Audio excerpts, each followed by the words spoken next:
प्रिय माताओं और बहनों नमस्कार। स्वागत है आपका हमारे चैनल भक्ति की बात में। आज हम आपके लिए लेकर आए हैं राम कथा। भगवान श्री राम लक्ष्मण और सीता जी पिता दशरथ जी की आज्ञा पालन के लिए वनवास चले। रास्ते में सारे तीर्थ गंगा जमुना गोमती और बगैर तर्पण किया। वन में फल फूल कंद मूल खाकर जीवन यापन करते थे। और कार्तिक का एक माह एकम को राम जी की आज्ञा से लक्ष्मण जी कंदमूल तोड़कर लाए और सीता जी के आगे रख दिए। सीता जी ने उनकी 4 पतले बनाई। लक्ष्मण जी पूछने लगे, माता जी आपने 4 पतल किस लिए बनाई? सीता जी बोली, एक पतल राम जी की और एक पतल लक्ष्मण जी की और एक पतल गौ माता की और एक पतल सीता जी की। राम और लक्ष्मण जी ने अपने अपने पतले उठा ले और एक गौ माता को आगे रख दी। सीता जी ने अपनी पतल नहीं उठाई और न ही गौ माता ने। राम जी ने सीता जी से पूछा कि आपने फलहार क्यों नहीं किया? तब सीता जी ने कहा, मेरा तो राम कथा कहने का नियम है और राम कथा कहने से पहले मैं फलहार नहीं करूंगी। तब राम जी ने कहा कि राम कथा मुझे सुनाओ। सीता जी बोली, आप तो हमारे पति देव हैं, आपको राम कथा कैसे सुनाऊं? लक्ष्मण जी बोले, माता जी राम कथा तब आप मुझे सुनाइए। सीता जी बोली, आप तो शादीशुदा देवर हैं, औरतों की बातें और औरतें ही जाने। तब लक्ष्मण जी विचार करने लगे कि वन में औरत कहाँ से आएगी। तब लक्ष्मण जी ने धरती पर माया नगरी बसा दी। उस नगरी में सभी जीवें जैसे महल मालिया बर्तन कपड़ा काम करने की सभी चीजें सोने की थी। उस नगरी का नाम सोने की नगरी रख दिया। इस सोने की नगरी में आदमी औरत सभी को काफी गर्व था। कोई भी व्यक्ति गरीब नहीं था। राजा से लेकर बंगी तक गर्भ में पागल थे। सीता जी कुएं पर गई। वहां पनिहारी पानी भरने आई। उनका मटका झालर इडली तीनों सोने के थे। सीता जी कुएं पे बैठी औरतों से राम राम बोली, पर किसी भी औरत ने राम राम का जवाब नहीं दिया, क्योंकि वो तो सभी गर्भ में डूबी हुई थी। थोड़ी देर बाद एक डाबड़ी और सीता जी ने उसे भी राम राम किया और वह बोली, तुम हमारी राम कथा सुन लो। डाबड़ी बोली, आपकी राम कथा मैं नहीं सुनती, मैं तो अपने घर को जा रही हूँ। सीता जी बोली, मेरे राम लक्ष्मण भूखे हैं। डाबड़ी बोली, कौन से राम लक्ष्मण, मैं तो घर को जाती हूँ, मुझे तो मेरी माँ बुला रही है। इतना कहकर डाबड़ी अपने घर को चली गई। सीता जी को गुस्सा आया। पूरी सोने की नगरी पीतल की हो गई। माँ ने पूछा, पूरा मटका जेवर मटका इडली सब छोटा कहाँ से कर लाई? डाबड़ी ने कहा, मुझे तो पता नहीं, मैं तो अपनी पहनी हुई औठी और वही ले आई। पर कुएं पर एक सुंदर सी तपस्विनी बैठी हुई थी। उसने कहा कि मेरी राम कथा सुनो, पर मैंने तो ना कर दी, जिससे उसने कुछ टोटका कर दिया हो, मालूम नहीं। माँ बोली, जाओ उसकी राम कथा सुनना। तो तपस्विनी नहीं है, वो सीता जी हैं, वापस जाओ, अपने घर में रिद्धि सीधी हो जाएगी। अपनी तो पूरी नगरी पीतल की हो गई। ठाकुर बोली, मैं तो वापस नहीं जाती। इतने में बेटे की बहू आई। उसने कहा, आपकी आज्ञा हो तो मैं सीता जी के दर्शन कराऊं और राम कथा भी सुनाऊं। सासू बोली, जा बेटी, सीता जी की राम कथा सुना, गहना कपड़ा सब पीतल का पहन जा।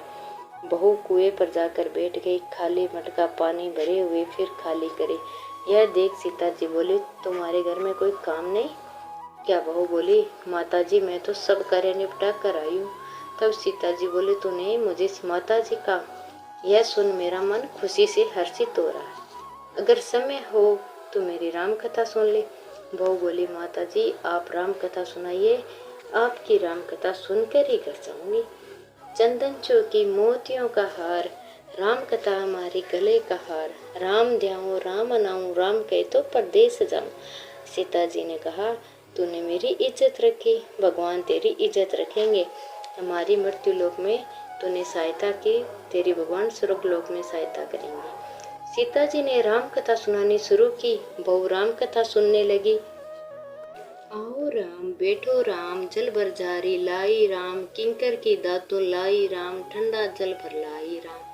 सपरिवार पधारो राम, जुगला टोपी पहनो राम, कड़ाक के लंगी पहनो राम, मक्खन मिश्री लाई राम, मक्खन मिश्री खाओ राम, श्रोण सियासन लाई राम। स्वर्ण सिंहासन विराजो राम, झाला टिकोरा लाए राम, झाला टिकोरा बजाओ राम, शंख दवन्ने लाए राम। जुग जुग जुग पाम लागो राम, निरखता सुरमन मोहे राम। शरण अपनी ले लो राम, दूध कटोरा लाए राम, सीता चरण दबाई राम, सुख वर सेज सो राम। झालर पंखा ढोलो राम, हमें राम तुम में राम, रोम रोम में बसे श्री राम। घट घट में विराजे राम, मुख में तुलसी बोलो राम, खाली बैठे क्या काम। जब बोलो तब राम में राम, बोले पंछी राम में राम। पूर्ण होए सब काम, मेवा चिरजी लाई राम। रुच रुच भोग लगाओ राम, खट्टा मीठा चखो राम। चरखा परखा लाई राम, चरखा परखा चखो राम। जो भाई सो ले लो राम, मन में धोखा रखना न राम। राम कथा पूर्ण हुई। तब सीता जी बोली, तुमने हमारी राम कथा सुनी, हमारी सहायता की, तुमने हमारे भूखे राम लक्ष्मण को खाना खिलवाया, भगवान तुमको सातों स्वर्ग का सुख देगा। सीता माता का आशीर्वाद ले बहू अपने घर को जाने लगी। सीता जी ने अपने गले का हार उतार कर बहू को पहना दिया। वो अपने घर सासू जी से बोले कि मेरा मटका सिर से उतारो। सासू बोली, ए बेटी, हीरा पन्ना का गहना, कपड़ा और मटका, सिर का झालर, इंडने हीरा से झिलमिला रही है, यह सभी चीजों से कहाँ से लाई? राजा जी सुनेंगे तो दंड देंगे। बहू बोली, मैं तो सीता जी से उनकी राम कथा सुनकर आ रही हूँ, उनकी कृपा से यह सभी हुआ है। सास बोली, ठीक है, रोज तुम राम कथा सुनाया करो। बहू रोज सीता जी के पास राम कथा सुनने लगी। सुनते सुनते वर्ष गुजर गए। तब बहू ने कहा, माता जी कहानी का उदापन बताओ। माता जी बोली, 7 लड्डू और 1 नारियल लेना और फिर उनका 7 भाग करना। 1 भाग मंदिर में चढ़ाना, मंदिर बनाने का जितना फल मिलेगा। 1 भाग तालाब में चढ़ाने से तालाब खुदवाने का और जितना धर्म होगा। 1 भाग भागवत पर चढ़ाने से भागवत सुनने का फल मिलेगा और 1 भाग तुलसी पर चढ़ाने से तुलसी की शादी करने का जितना फल मिलेगा। 1 भाग कुंवारी कन्या को देने से कन्यादान करने का फल मिलेगा और 1 ब्राह्मण को देने से ब्राह्मण को खाना खिलाने जितना फल मिलेगा। 1 भाग सूर्य भगवान को चढ़ाने से 33 करोड़ देव देवताओं को भोग लगाने से जितना फल मिलेगा। बहुत जल्दी जल्दी करके 7 लड्डू और 1 नारियल ले, उसका 7 बराबर भाग किया। 1 भाग मंदिर में और 1 भाग तालाब में और 1 भाग भागवत में और 1 तुलसी में और 1 कन्या को, 1 ब्राह्मण को और 1 सूर्य भगवान को चढ़ाया। सूर्य भगवान को चढ़ाने से 33 करोड़ देव देवता ने भोग लगा लिया। और बहू फिर से सीता जी के पास आई और बोली कि माता जी, मैंने सबका उद्यापन कर दिया। सीता जी बोली, अच्छा बहू, अब बैठ जाओ, 7 दिनों बाद वैकुंठ धाम से विमान आएगा। 7 दिनों के बाद वैकुंठ धाम से विमान आया, रिमझिम करता आया। बहू बोली, सासू जी विमान आया, आप भी चलो। सासू जी बोली, ए बहू, मैं अकेली कैसे जाऊं? अपने ससुर को ले लो, माता पिता को ले लो और भाई बंधु कुटुंब कबीले को ले लो, अड़ोसी पड़ोसी को ले लो। बहू ने सबको विमान में बिठा दिया। विमान फिर भी खाली रहा। इतने में ननंद आई और बोली, भाभी जी, मुझे भी विमान में बिठा लो। माता जी ने देखा विमान में जगह ही नहीं। बहू सीता जी से बोली, माता जी, हमारी ननंद रानी को भी बिठाओ। सीता जी बोली, आपकी ननंद घमंड से भरी हुई है, हमारा विमान कच्चे धागों से बना हुआ है, यह टूट जाएगा। ननंद बोली, भाभी जी, मैं यहाँ अकेली रहूंगी तो सांप बिच्छू खा जाएंगे। भाभी बोली, आपकी करनी आप ही भोगो, हम अपनी करनी से सीता माता के साथ जा रहे हैं। इतने में बहू ने अपने पतिदेव के साथ विमान में विराजमान हो गई। यह देख नगर के सभी लोग इकट्ठे हो गए और पूछने लगे, बहू, आपने ऐसा कौन सा धर्म कार्य किया सो सीता जी के साथ विमान में वैकुंठ धाम जा रही हो? आपने रामायण का पाठ किया या गीता जी का पाठ किया या कोई अखंड कार्य किया जिससे कि स्वर्ग से विमान लेने आया? बहू बोली, मैंने तो केवल सीता माता से राम कथा सुनी थी और उसका उद्यापन किया। नगरी के लोग कहने लगे, बहू, हमें भी राम कथा सुनाओ। बहू ने सबको राम कथा सुनाई तथा श्रवण होते ही पूरी नगरी सोने की हो गई।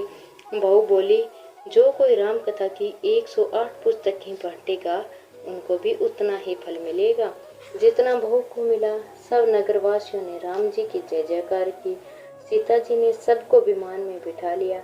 विमान स्वर्ग के रास्ते चल पड़ा। स्वर्ग के सातों द्वार अपने आप खुल गए। प्रथम द्वार पर नाग देवता सामने आए। सातों द्वार पार करने के बाद विमान स्वर्ग से नीचे उतरा। 33 करोड़ देव देवताओं बहू से पूछने लगे कि तुमने ऐसा कौन सा पुण्य और कार्य किया जिससे कि स्वर्ग के सातों द्वार पार करके हमारे पास आई हो। बहू बोली, मैंने तो सीता माता जी की राम कथा सुनी थी और उसका उद्यापन किया। 33 करोड़ देव देवता बोले, हमें भी राम कथा सुनाओ। बहू ने सबको राम कथा सुनाई। बहू ने कहा, राम ध्याऊं राम मनाऊं, राम कहे तो परदेस जाऊं। सभी देव देवताओं सीताराम की जय जयकार करने लगे। आप भी सब मिलकर बोलो, जय श्री राम। कहानी अधूरी हो तो पूरी करना और पूरी हो तो मान रखना।